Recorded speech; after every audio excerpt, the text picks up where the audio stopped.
You're welcome back. This is Newsfile. It's your most authoritative news analysis platform. And here on Newsfile, as always, we put Ghana first. And here is my take.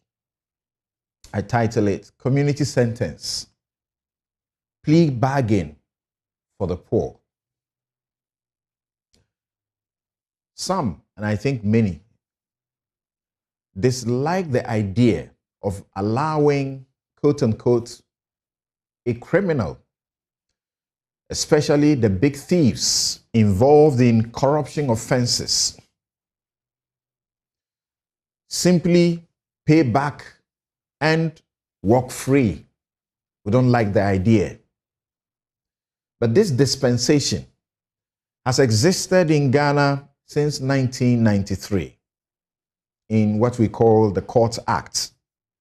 It allows for compensation and restitution by the accused person. You go to court, you plead guilty, you are convicted on your own plea, but you are not sentenced to go to jail. I have used it for clients who admitted their wrong in causing economic loss to the state. You only lose your freedom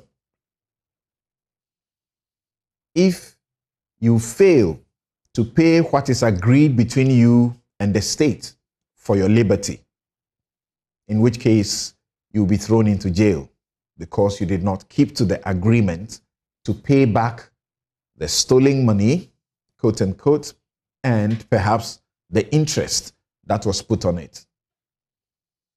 It is not for all offenses. It is for certain offenses, but they do not include minor offenses, which are often committed by the poor and hungry. It is abhorred in our part of the world, especially by the poor, because they don't benefit from it. And we seem naturally oriented to the Old Testament, eye for eye and tooth for tooth.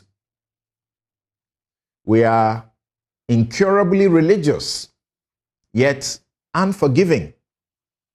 And we like to destroy, especially the wealthy. You hear about the pull him down thinking?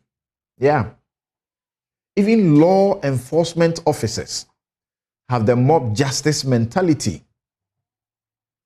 Some treat suspects as though they have already been, convicted or condemned to suffer hell by a court.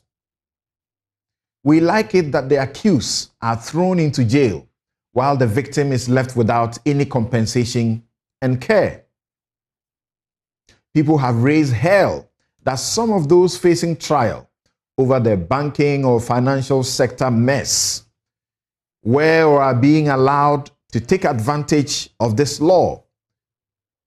They pay plus interest rather than only being thrown into jail. We passed the law for the bigger thieves. That's the Office of Special Prosecutor Act. And enhanced this avenue to give them further opportunity. And we actually gave it its proper name, plea bargain, for the very first time. It also allows the state to free one man so he could lead us to catch his many other thieves and even testify against them and to prevent more planned looting of our meager resources. They say exchange is not robbery. Not so. Just recently, we elevated this law by making a full, complete law on plea bargain. Just recently, a couple of weeks ago. Now, here's my point. While the Attorney General deserves applause for getting a bill for community sentencing, that is non-custodial sentencing, ready, I think this pro-poor policy rather deserves greater speed in passing it. So I say, let the genuine heart prompting it push it faster, because it doesn't make sense to imprison the man who stole a bunch of plantain to feed his family because he can't afford a fine, however small that fine, while another who robbed an entire village, people died because that hospital was not built, and people couldn't go to school because that school building was not put up.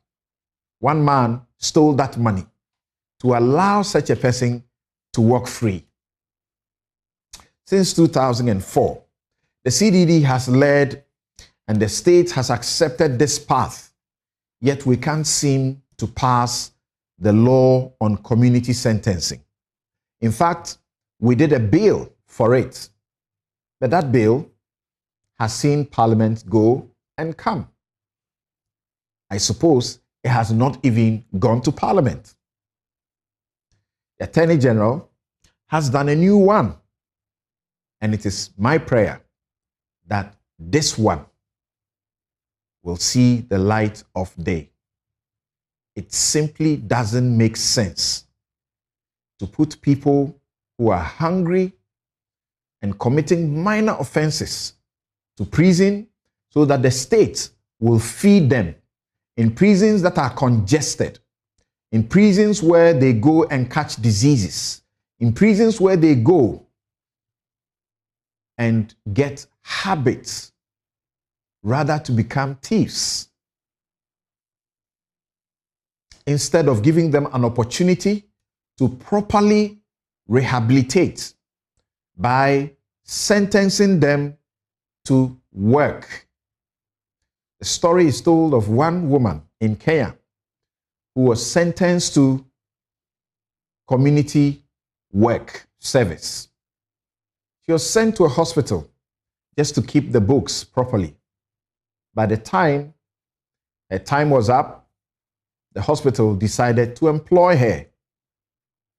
This is the way that a humane society must approach certain crimes. And this is my take. Newsfile is brought to you by the candid sponsorship of Bank of Africa, strong as a group and close as a partner. MTN everywhere you go. Ashesi University, educating ethical and entrepreneurial leaders for Africa. Robert & Sons Optical Services, your comprehensive eye care service provider for 31 years. Waylead Properties, home is where one stars. And Fanat, Ghana. Think wood, think Fanat. We will be right back. I'll introduce my guest to you, and then we go into the issues of the IMF, what we are going to lose for what we may gain, and to answer the question, the rising, increasing agitation, civil society and labor unions. Is it fair in these times? We'll be right back.